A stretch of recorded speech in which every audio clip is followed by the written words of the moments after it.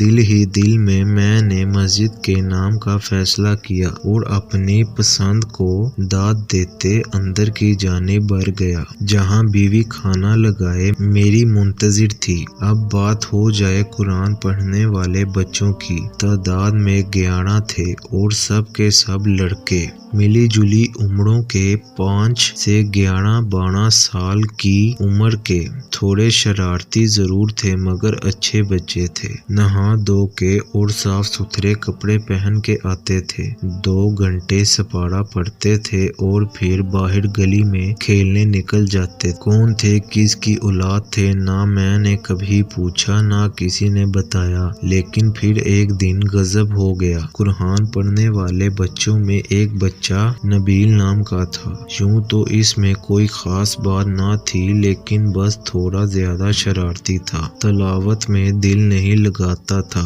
بس آگے پیچھے ہلتا رہتا اور کھیلنے کے انتظار میں لگا رہتا۔ میں بھی درگزر سے کام لیتا کہ چلو بچہ ہے، لیکن ایک دن ضبط کا دامن میرے ہاتھ سے چھوٹ گیا۔ اس دن صبح ہی سے میرے سر میں ایک عجیب درد تھا۔ غلام شبیر سے مالش کرائی، پیناڈول کی 2 گولیاں بھی کھائیں، مگر درد زور آور بیل کی ماند سر میں چنگارتا رہا۔ درد کے باوجود اور غلام شبیر کے بہت منع کرنے پر بھی میں نے بچوں کا ناغہ نہیں کیا۔ نبیل بھی اس دن معمول سے کچھ زیادہ ہی شرارتیں کر رہا تھا، کبھی ایک کو چھیڑ کبھی دوسرے کو۔ جب اس کی حرکتیں حد سے بڑھ گئیں تو یکایک میرے دماغ پر غصے کا بھوت سوار ہو گیا اور میں نے پاس رکھی لکڑی کی رحیل اٹھا کر نبیل کے دے ماری۔ میں نے نشانہ تو کمر کا لیا تھا مگر خدا کا کرنا ایسا ہوا کہ رحیل بچے کی پیشانی پر جا لگی۔